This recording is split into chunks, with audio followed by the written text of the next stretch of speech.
Baik, Assalamualaikum warahmatullahi wabarakatuh. Kami dari kelompok 8 akan mempresentasikan kembali makalah kami dengan judul Teori Belajar Behaviorisme Edward Lee Thorndike dan juga Albert Bandura. Baik, di sini latar belakang yang kami ambil yakni keinginan belajar mengajar merupakan suatu kesatuan dari kedua kegiatan yang searah. Kegiatan belajar adalah kegiatan primer yang mengacu kepada kegiatan siswa, sedangkan kegiatan mengajar adalah kegiatan sekunder yang mengacu dalam kegiatan guru. Dalam kegiatan belajar mengajar diperlukan aktivitas siswa dalam setiap kegiatan yang dilakukan sehingga kegiatan belajar mengajar menjadi efektif.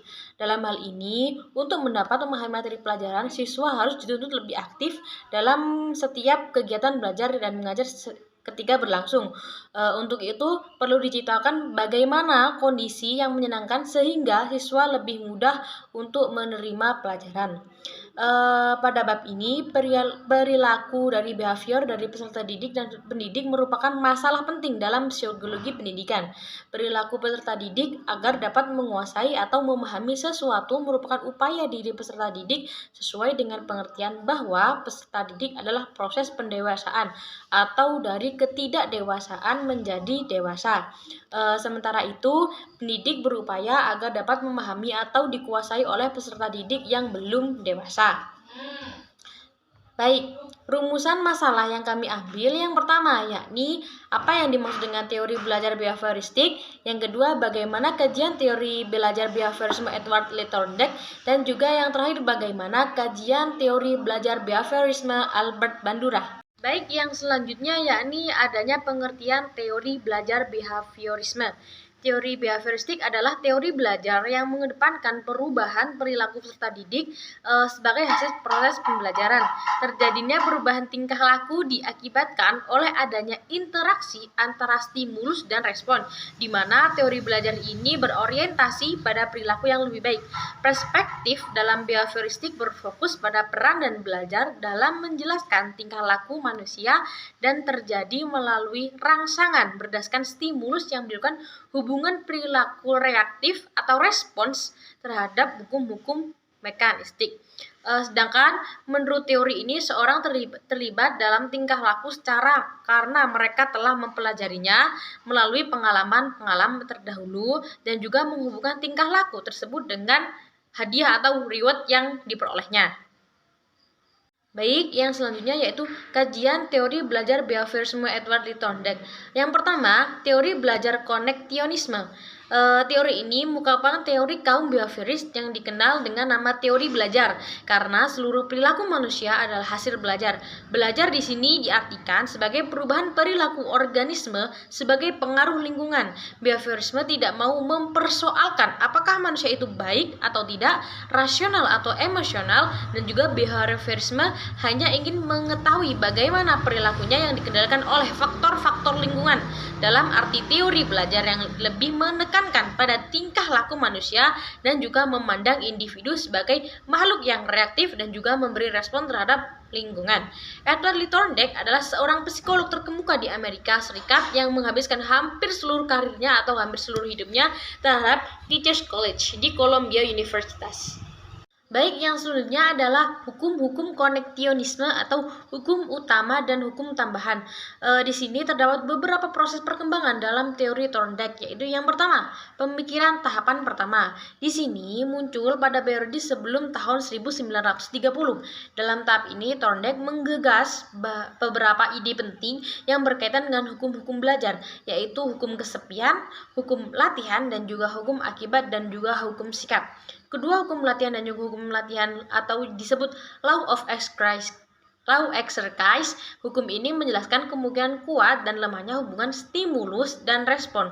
Hubungan atau koneksi antara kondisi perangsang dengan tindakan akan menjadi lebih kuat karena adanya latihan law of use.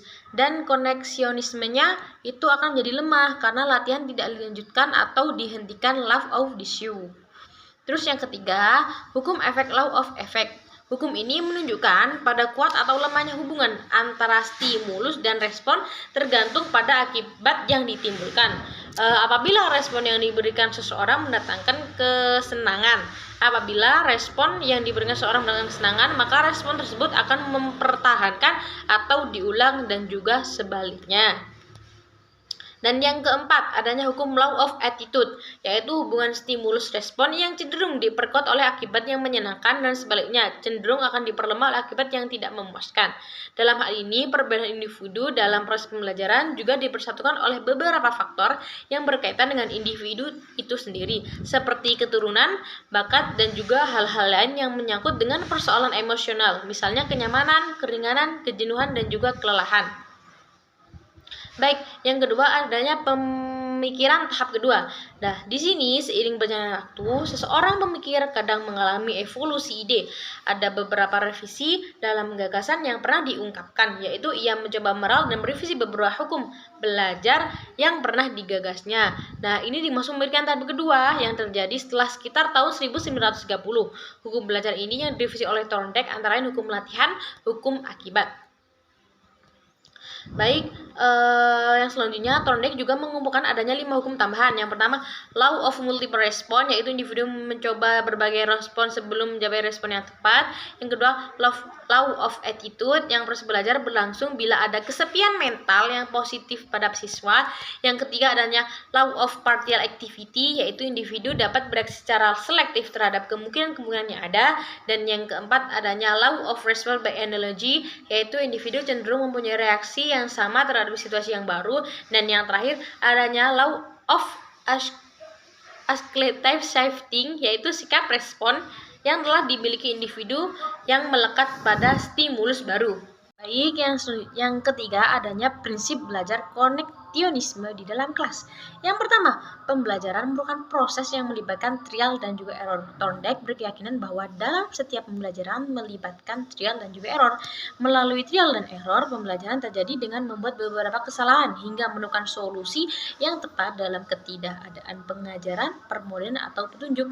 Yang selanjutnya yakni pembelajaran merupakan hasil dari pembentukan koneksi atau ikatan antara stimulus dan juga respon. Stimulus merupakan sesuatu yang merangsang terjadinya kegiatan belajar seperti pikiran, perasaan, atau hal-hal yang lain yang dapat ditangkap melalui alat indera. Hubungan antara stimulus dan juga respon ini dalam proses belajar bisa diperkuat atau diperlemah atau dipengaruhi oleh tingkat intensitas serta durasi dari pembelajaran. Dan di sini apabila stimulus yang diberikan menghasilkan respon yang menyenangkan, maka akan diperkuat sebaliknya. Bila respon dari stimulus kurang menyenangkan, maka akan melemah. Dan yang ketiga, siswa mampu memecahkan masalah. Dalam penerapannya di belah pembelajaran bisa kita lihat ketika siswa diberikan pelajaran matematika, sebagian siswa merasa kesulitan dalam belajar matematika. Dengan hanya satu kali saja latihan tidak cukup untuk melatih daya pikir siswa. Dengan memberikan soal latihan yang sulit kemudian dipecah menjadi sederhana yang secara tidak langsung akan menambah wawasan siswa. Yang selanjutnya adalah kelebihan dan kekurangan teori koneksionisme Edward Thorndike. Yang pertama, kelebihan yang pertama dalam teori ini orang bisa menguasai hubungan antara stimulus dan juga respon yang banyak sehingga orang akan terbiasa berpikir dan juga mengembangkan pikirannya. Yang kedua, dalam teori ini sering melakukan pengulangan secara bertahap dalam memecahkan suatu permasalahan. Yang ketiga, siswa diberikan kesempatan dalam melakukan dan mencoba sesuatu hal. Yang keempat, apabila siswa belajar dengan baik, diberikan hadiah dan juga penghargaan, dan bila siswa melakukan kesalahan, hendaknya diberi sanksi atau ditegur. Yang selanjutnya, kekurangan. Yang pertama, teori ini memandang siswa manusia sebagai mekanisme atau otomatisme saja. Memang banyak dari tingkah laku manusia yang dilakukan secara otomatis, tetapi hal tersebut tidak selalu tingkah laku manusia yang dipengaruhi oleh secara trial dan juga error. Yang kedua, belajar dipandang sebagai asosiasi belaka antar stimulus dan respon, sehingga dalam belajar dipentingkan memperkuat asosiasi tersebut. Dan yang ketiga, pembelajaran bersifat teacher centered, di mana guru yang melatih anak-anak serta menentukan apa yang harus dilakukan. Yang keempat, anak-anak bersifat pasif karena kurangnya dorongan dari guru untuk aktif dan juga berpikir. Baik, selanjutnya akan diterangkan oleh teman saya. Saya persilakan. Ya, terima kasih teman saya barusan dijelaskan sangat bagus sekali dari Mbak Siva. Selanjutnya saya akan meneruskan pembahasan mengenai psikologi perkembangan. Di sini kajian teori menurut behaviorisme Albert Bandura. Albert Bandura menjelaskan ada 4 teori. Yang pertama teori belajar sosial, yang kedua teori modeling, yang ketiga proses model, yang keempat eksperimen teori belajar Albert Bandura. Di sini teori belajar sosial menurut Albert Bandura sendiri ditekankan kepada kemampuan kognitif seorang siswa supaya menemukan pengalaman dari kehidupannya secara lanjut. Nah, yang kedua ada teori modeling. Di sini teori modeling itu berfokus kepada kemampuan kognitif siswa. Jadi kalau dicontohkan di teori modeling sama proses model itu hampir sama. Jadi siswa itu dipaksa menemukan teori atau model atau cara dengan ditemukan sendiri. Jadi menurut Albert Bandura, siswa tanpa dikasih pengajaran maupun dikasih teori, dikasih gini nih caranya belajar dengan baik, tapi siswa akan menemukan modelnya sendiri. Jadi menurut Albert Bandura seperti itu. Kita next ya.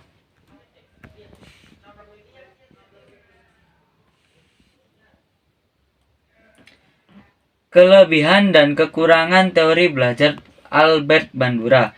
Yang pertama ada kelebihan. Di sini teori Albert Bandura lebih lengkap dibandingkan teori belajar sebelumnya.